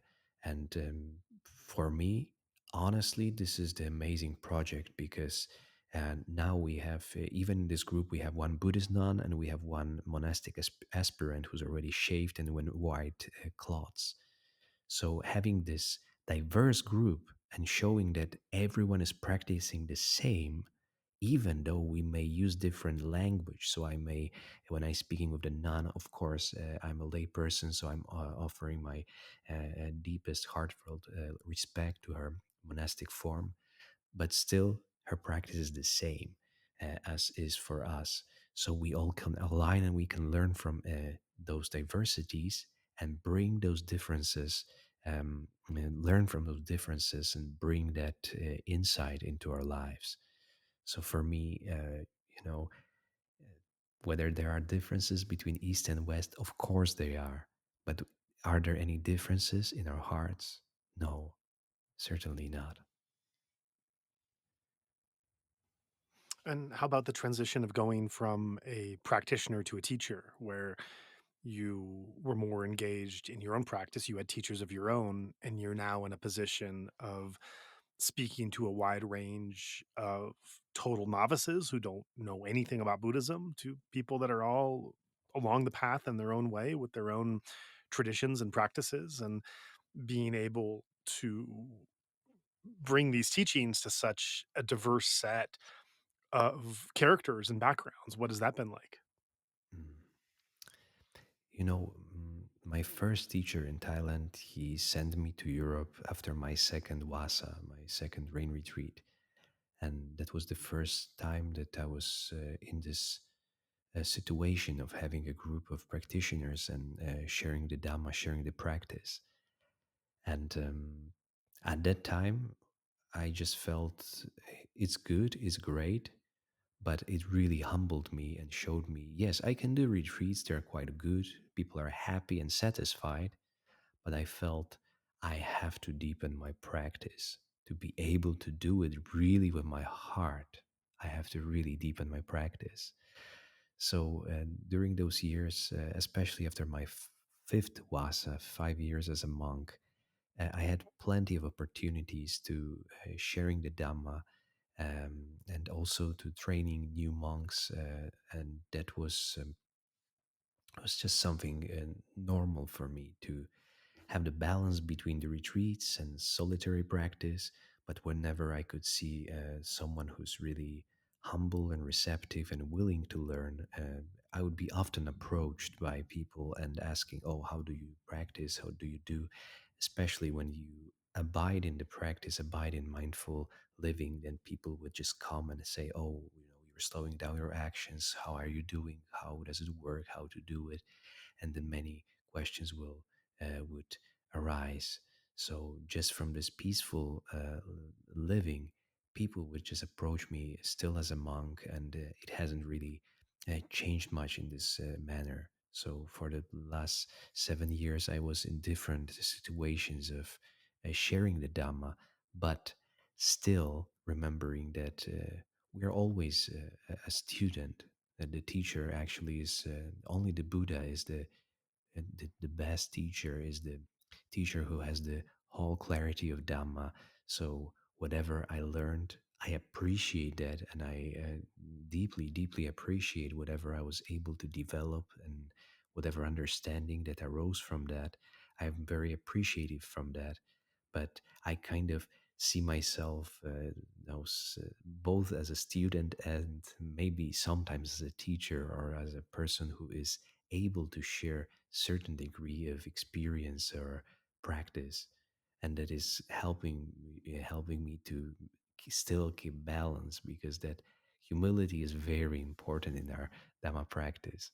In particular, if you're a monk and you receive this all this veneration and respect, and if you don't keep your heart humble, then it's very easy to forget yourself. But if you're humble, then you understand the depth of whatever is happening, regardless of the form, and you can keep your heart first and foremost. I don't remember exactly how you said it, but you were talking about um, being a monk in these Buddhist societies in Thailand and Burma, Myanmar, and the kind of rarefied, noble path that one has in wearing these robes, how one is perceived. I don't remember the exact words you were saying. And I talked before about this poem from Rumi about tending two shops. You know, the two shops that I seem to be tending right now, and this this whole platform is tending, is the shop that is presenting Myanmar as this repository for these great mindfulness teachings and these great masters and movements, and really what kicked off the whole mindfulness meditation revolution around the world. So this very noble order of saintly monastic teachers who have we all owe so much gratitude to. And on the other hand, the other shop, the very painful political reality going on in Myanmar right now, where you have a vicious and terrible and bloody violent military coup and an ongoing resistance to that tyrannical regime. And the part the role that the monks and that Buddhism is playing in this is not slight. It is really not accurate to say, if one were to say that the the spiritual lineage and teachers and meditation and Buddhism that exist in Myanmar is divorced from or on a parallel track from the current political reality. That's entirely not true. These things are completely connected in all kinds of ways.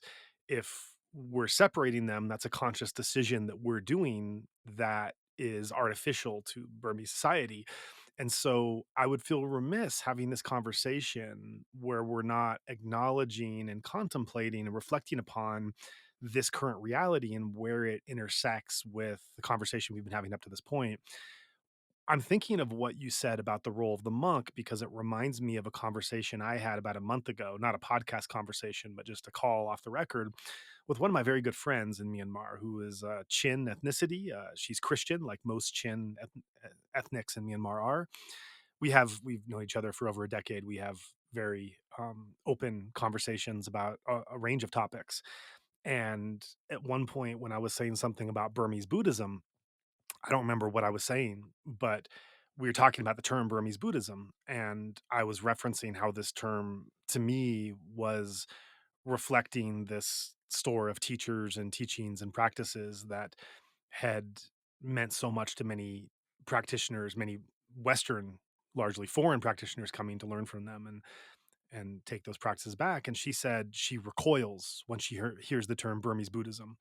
For her, that means a hateful nationalistic creed, which has resulted in ongoing violence and persecution of her people. That Burmese Buddhism, to her, this term represents a an oppression that her people have faced for generations. And I think, and so also along with the term Burmese Buddhism, the seeing a monk would not necessarily instill the same kind of reverence or respect or gratitude. It would instill a sense of fear or anger or suspicion, or bring up past traumas for what the role that Bamar monks have played in Chin territories and not allowing them to practice their own religion. A foreign practitioner might come to Burma and see a pagoda or a Buddha statue on the hill and feel very peaceful and happy that this reminder of the Dhamma is there. In some cases, not in many among the Bamar Buddhist territories, but certainly in Chin State, there's been a huge nationalistic proselytizing mission to tear down churches and crosses and put in its place Buddhist pagodas and statues. And so it's very complicated to hear this and to understand this because you can imagine a foreign practitioner going to Chin State, seeing a Buddhist statue or pagoda on a hill, and feeling a sense of devotion and happiness and peace that this is a reminder of their faith. And yet, if you don't engage in the messy, worldly, actual reality of Burma, you can live in that fantasy and delusion and not know that while this image might be giving you a sense of motivation and dedication in your practice, it's a symbol of tyranny and oppression of others. And it's actually, I spoke to one Chin Christian guest on the podcast, and he talked about the deep pain that exists for his community when he sees their Christian monuments torn down and the lack of freedom that they have, and a Buddhist symbol go up where there's no Buddhists in the area, and it's a clear sign of the military control and trying to assert their own dominance in this place, and so it takes on these other connotations. So this becomes really messy in trying to figure out how we as practitioners have gratitude for where where this practice came from,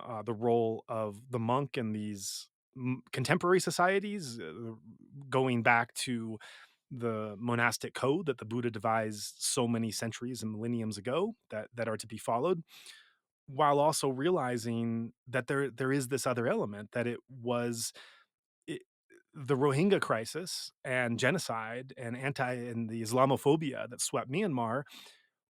This was largely carried out by a small but vocal sect of nationalist monks, and those nationalist monks that have encouraged and caused so much hate and suffering, violence, even death, they are in the same order and they wear the same clothes as, and they even talk in the same way because they're referencing the primary Buddhist teachings as those great teachers that have instilled and provided this practice for so many of us that that have benefited from it.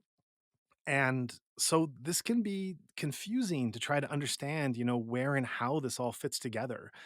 And this is where this is where stumbled in my mind in this conversation. Where I was like, "Where's the question in that?" And you're not the authority. You're not the one who has to somehow figure all this out and sort out this mess. I don't know what the um, and it's not like there's any solution to it. It's just kind of stating a fact that as I tend these two shops, I realize sometimes when I'm having conversations with you where we're talking about, Burmese Buddhism or the Buddhist monk or the monk in Myanmar, or these things in these very reverent, beautiful ways, which also touches my heart and touches upon my experience and my reason for being there, and is something I don't want to take away or undermine.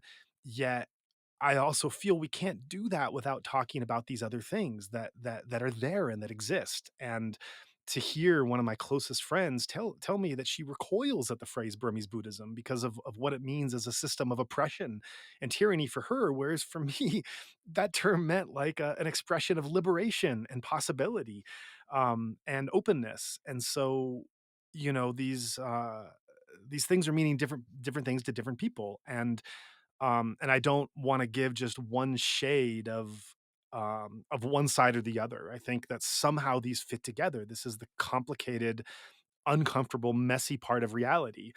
And I think there's also a danger in some of the practitioners, Western practitioners who've come to Burma and have really turned themselves, have closed their minds to the social realities that are existing. It's another hard thing to talk about because practitioners who come to Burma, they come for practice. Like they're not coming supposed to know about the politics or to be involved in humanitarian missions or to, be everything to everyone. That's not what I'm suggesting. I understand they're coming there for this beautiful, noble practice that is transforming their life and then bringing that back to the communities. That's wonderful. And yet, what we see now with the coup is that they're at a time when the country of Myanmar is suffering so much, and the the challenges that are being faced are so extreme. There are some practitioners who have benefited from lineages or teachings or time there as monks or nuns or yogis or whatever, that have taken this time to give back, either give back financially or to be a friend or an ally to those that are continuing to insist on their human rights and the dream to build a federal democracy that's fair and equitable to all people, to everyone from Chin Christians to Rohingya Muslims, LGBT community, etc. Um, and there are those that are standing by and really allies, and there are those that are, in the analogy I've kind of said, they're waiting for the bodies to clear. Whoever's going to win control of the government to win control of the government. The streets will be cleaned of all the blood that was spilled, and then they'll go back to the Golden Land and to what Burmese Buddhism represents to them again, and continue to be largely ignorant and uncaring, really uninterested in this wider reality, and continue um, to understand Burmese Buddhism and the monkhood and Sangha and everything else in the way they want to, without seeing this more complicated picture that it represents. And so yeah, I don't really know where to go with this other than, if we're going to speak honestly and clearly about these things, I think this has to come into it. We have to acknowledge the existence of this very uncomfortable, messy reality. It is not something, in my opinion, that can be minimized or just explained by saying it's a few bad apples or defilements, and these things happen, and this is not the part we're focusing on. I think these are all bypass mechanisms for really engaging with the dirty and uncomfortable reality of where this all comes together and how it impacts people from different backgrounds, and trying to understand what our engagement means, what gratitude means from the teachings we have, where the spiritual practice comes together with the worldly realities. And I gave the example earlier in our discussion of racism in America. That's been a big thing that American Buddhist communities have grappled with, is to what degree should they be a force in being an ally to these marginalized communities and welcoming them in greater ways, and speaking about institutional prejudice and racism. and to what degree should this be a worldly issue that should really never enter the halls of the monastery or meditation center and just focus on your own practice, that kind of thing. I think this is also coming up in the situation in Myanmar in a greater way in terms of what is the role that a practitioner should think about being engaged or informed or supportive of this, and to what degree is this does one believe this is really separated entirely from the individual spiritual practice that they're doing. And the reason why I ask you this, whatever it is I'm asking, because I'm still formulating that, is that you've really articulated a holistic practice, which I really appreciate. And each time I talk to you and do these podcasts, your ability and interest in bringing in being able to bring this cohesive, integrative practice and life where no part of you is left behind. I think this is an important point. This is something Temple Smith also said in my podcast with him, is that he was doing practices where he felt like he had to leave a part of him behind. Jonathan Crowley said the same thing. To do this practice, he had to leave a part of him behind and not bring his full self to what the practice was. You're someone as a practitioner and teacher who speaks very eloquently and passionately about how you need to bring your full self into a practice without leaving anything behind. This is focusing more on the individual and the individual's full background than the societal issues like racism or the Rohingya crisis or the coup or something like that. Mentioned that the practice needs to be practice that does not leave anything, um, that no part of ourselves is left behind. But in truth, the practice, and that's why I see the need of the holistic practice, a practice that is touching different areas of our past, also to resolve it, to open it up, and to let it go, is a practice that we have to left leave behind all the aspects of ourselves. So that's why we practice holistic practice, so we don't sweep things under the carpet.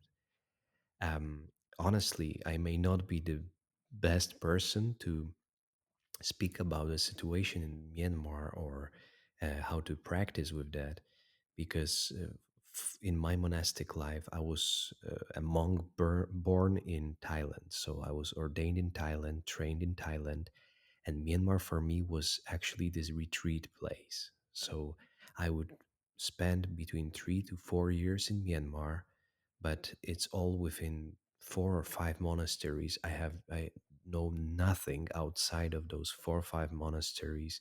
I've never been to Pagan, or I've never been to those places, or um, I have very little experience of Burmese culture as such.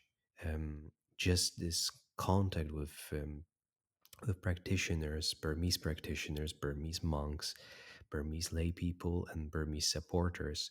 So I know the quality, those amazing, astounding quality of their humility, their generosity. It's just so authentic people. In particular, first time I went there was 12 years ago, before people had mobile phones, and it was just very touching for my heart going there.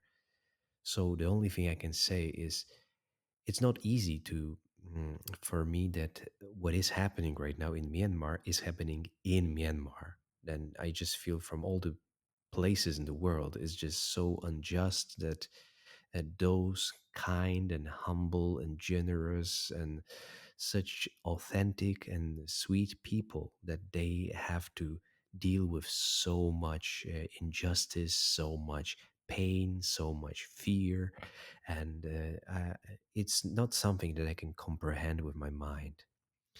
But returning to my own practice, I have to accept what I can do and what I cannot do.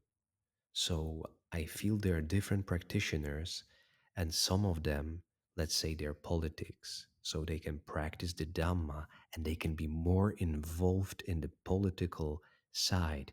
There are practitioners, I know some who are also in different international organizations, and they can apply their practice also to bringing support in those situations. For me, I know that what I can do is to share the teaching, to share the essence of what the Buddha taught to people who want to develop this practice. And that's how I feel is the most um, efficacious way I can apply my energy. Because if I try to do everything, if I start to involve in, let's say, supporting the situation in Myanmar, then I will not have energy and not have stability to be able to do the projects that I'm doing. So that's a conscious decision that I make. I have utmost compassion to what is happening in Myanmar, and if that was dependent on me, I would do whatever it takes to free those people from suffering. But I'm not going to take a gun, let's say, and fight. It's not something that is aligned with my heart. We have similar situation in Ukraine that is just around a corner from Poland, that there are people there dying. And what I can do is that we welcome a lot of Ukrainian people to Poland. And we have, in my hometown, we have a couple of thousands of them. So what we can do is those people that are around me right now to provide them with warmth, with support, with compassion in this difficult situation. Um, but for me, even though I'm not a monk anymore, I am very much unaware of the politics, even to an extent that I don't know who's the president of Poland right now. And it may sound strange, but I just seriously don't know. I don't get involved in those things because I know that I'm not, that there are so many people who have more knowledge and experience of politics. There are so many people who can do much. But I know that if I venture out to all those different areas of life that are not necessary, then I would get lost. So your one of your previous questions was, that coming to a lay life, there's so many possibilities, and it's exactly that. I could be doing a lot. I could pursue a career. I could be a musician. I could be going and doing different things.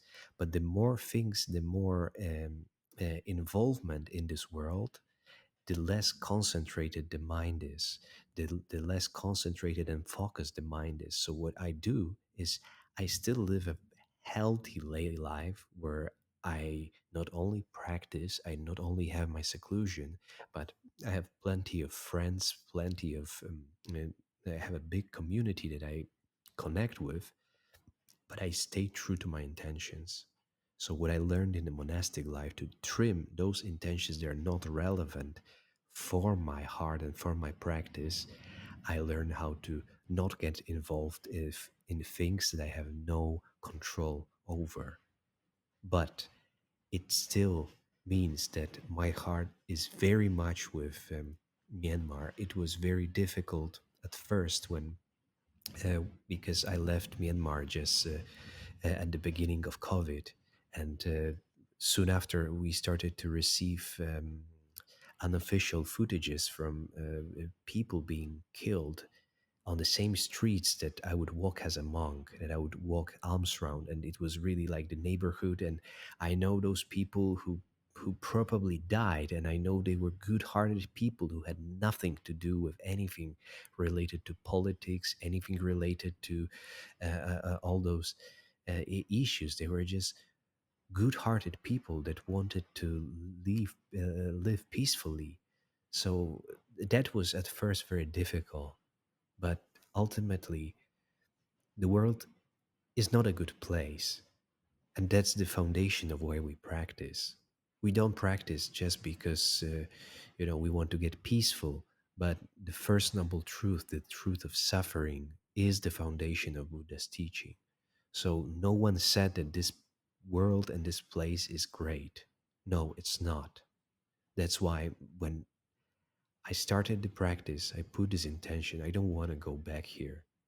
That's why the Dhamma is so profound and powerful, because it lays down the path to freedom from suffering, to freedom from rebirth. And that is something that within our control. This is something that is within our practice. I cannot stop the whole country from fighting, but I can stop within any mind formations that are fighting with my heart. I can stop it. I can pacify that, and that is within my control. This is within what a small, a tiny Sebastian can do in this world. And if also this example can bring other practitioners to also pacify their mind, discover their heart, and free their heart, that's something that I can focus on. The other things, there's a lot of bad things happening in the world, and I take it only as an inspiration not to want to return to this world, to take this practice sincerely and wholeheartedly.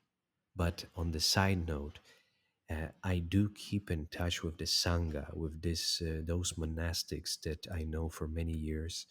Just last week, I had a friend from Thailand, a Buddhist monk. He just came over to Poland. And just at the end of our 10 days retreat, he would join us and we would practice together. The final day of the retreat, he would join us. And then I spent some time with him um, to cultivate our friendship and also to provide any support I can for him as a layperson. So I keep in touch with the monastics, and what they need, I provide whatever financially I can do, or whatever I can organize, or purchase the tickets, or organize their visas, or those things that I can do here in this form. I still provide the support, and whatever, if I receive any inquiry or a request for support, I fulfill everything that I can. But things that are beyond my control, like this whole big world, this is something that there are other people and other mechanisms to attend to it. And if at some point I can be of help and support, then my heart remains open to do that. But it's also part of my practice to accept this world in all its imperfections, and otherwise I would be all the time troubled by what is happening in the world. And I'm very grateful, very happy for this opportunity. I'm also very happy because I think I was in the like fifth or seventh episode of those podcasts, and just seeing now when we reconnected how this project has grown. I see it as just very positive. Just very happy that there's so many people interested in the practice, in the Dhamma, in the Vipassana practice. And that's exactly what I feel coming back to Poland. I remember when I started practicing 20 years ago, I would be just me. And, after a few years, I started meeting some people, but they were just so handful.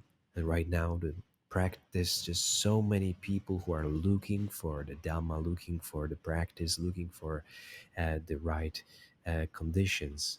So honestly, I know in America you do have, um, in the United States you do have quite a few good meditation centers.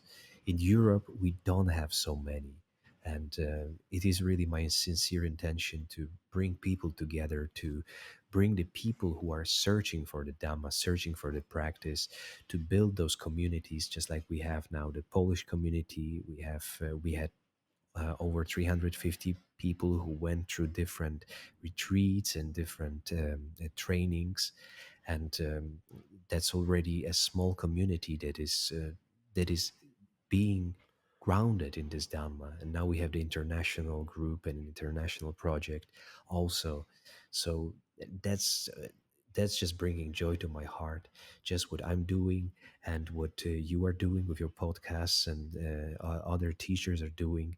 And just, the world is a crazy place, but in that craziness, if we learn how to ground ourselves in the Dhamma, ground ourselves in those foundations of Sila, Samadhi, Panya, morality, concentration, and wisdom, then at least we can remain sane, we can remain peaceful, we can remain stable, and we can be a refuge to other people around us. Because, of course, not everyone will practice the Dhamma, not all of our family members or not all of our friends, but at least our practice can be of help and support just by the calmness, by the patience, by compassion and kindness that we bring to others. And that's my sincere wish that whatever I'm doing, you're doing, and the other teachers, both monastics and in lay form, that this Dhamma is really going to help this world and as many sentient beings as possible to cure their hearts.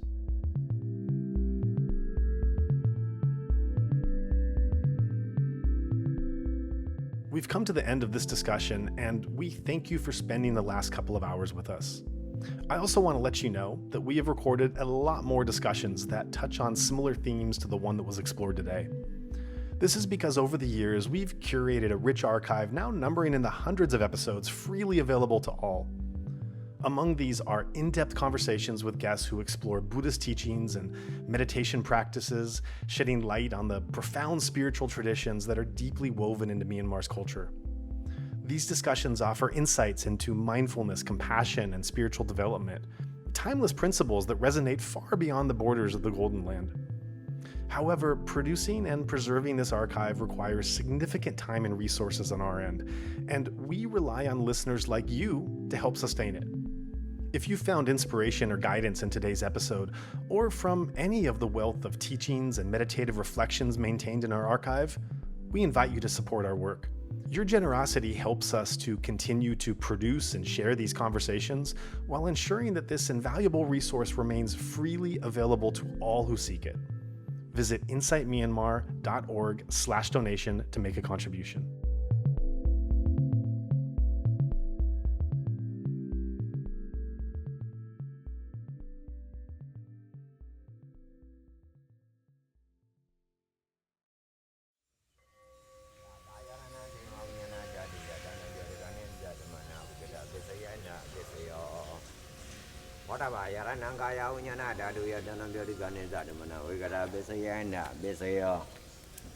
Oba yarananda dayananga yaranaya dayanam boda yaranam